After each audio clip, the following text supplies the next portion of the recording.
Alzheimer's, coping with the pain of the disease. The National tonight.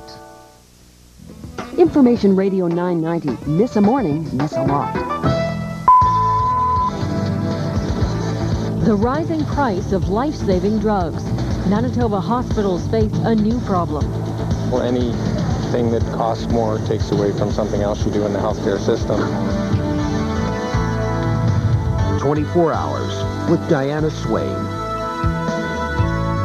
Good evening. It's the drug hospitals want to give you if you have a heart attack. But as of today, the price of the drug has soared by a whopping 23%.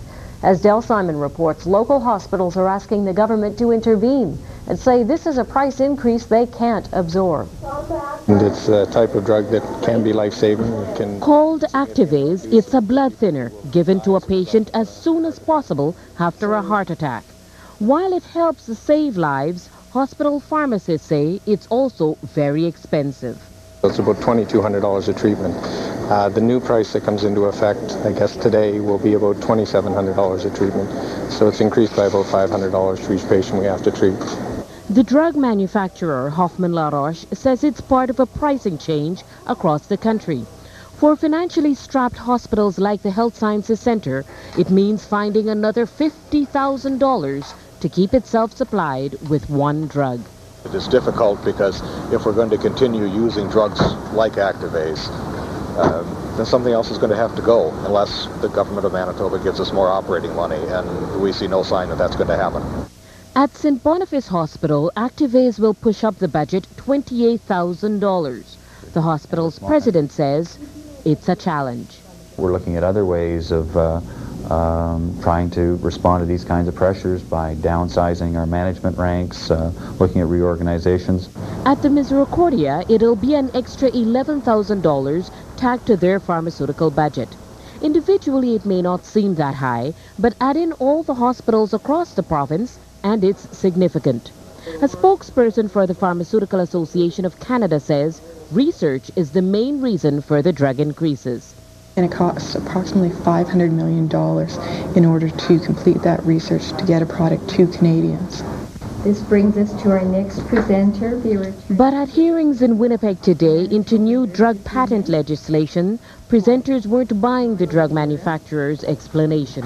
What are we telling our people? Are their lives are at risk if we have to measure their continuation of life in terms of dollars.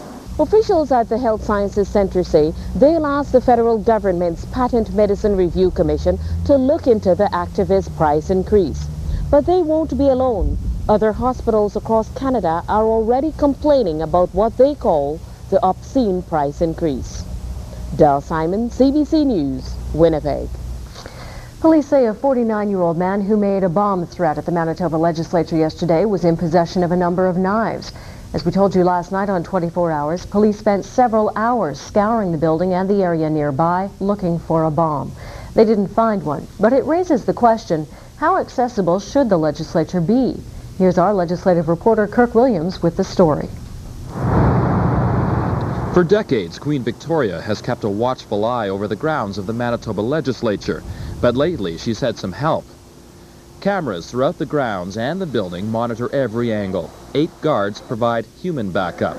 You have to let us in this apartment. There's been plenty to see, between 70 and 80 demonstrations a year, loud but integral parts of the political process. However, there have been darker security concerns. Yesterday, a bomb threat. A man drove up in a van, handed security officers a note saying there was a bomb in the basement. No bomb was found, and a 49-year-old man was arrested and charged with uttering threats, among other things. It's the 3rd bomb threat in the last 4 months. People who work in the building are beginning to wonder if there's enough security. I'd feel comfortable with maybe some higher level than what we have now, but I don't want to get into, where you do have to spend 10 minutes before you can get in the front door of the place to get to work. For now, people come and go as they please through the front door. And there's lots of traffic. Unlike most other legislatures, deputy ministers have their offices in the building, next door to ministers. That means there's a constant flow of people doing business with government. There's also a reluctance to see things change. because I was in Nova Scotia 10 years ago and went and visited the legislature and had to go through a metal detector and thought to myself at the time, gee, I'm glad Manitoba isn't like that. They feel comfortable because they can move around and they don't feel like Big Brother's watching all the time. And the balance, of course, is we can enhance security and at the same time maintain that comfort level that everybody has. But officials here are constantly reviewing security needs. Denis Lortie's 1984 shooting rampage in the Quebec National Assembly shattered the perception the public should have unlimited access without security checks. In 1995, a bomb went off outside the Charlottetown legislature. And more recently, a man drove his Jeep up the steps of the House of Commons. There are now checkpoints on the Hill.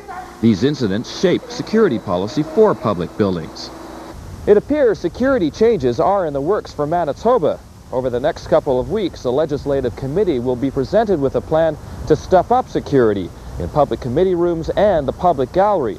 People who work in the building, including the media, may soon have to be accredited to gain access. As for the installation of metal detectors, that's not in the plan, at least for now. Kirk Williams, CBC News, Winnipeg. There was, in fact, another incident at a Canadian legislature today. In Saskatchewan, the province's justice minister was physically attacked by a man as he was walking into the assembly. The man now faces 2 counts of common assault and will appear in court next month.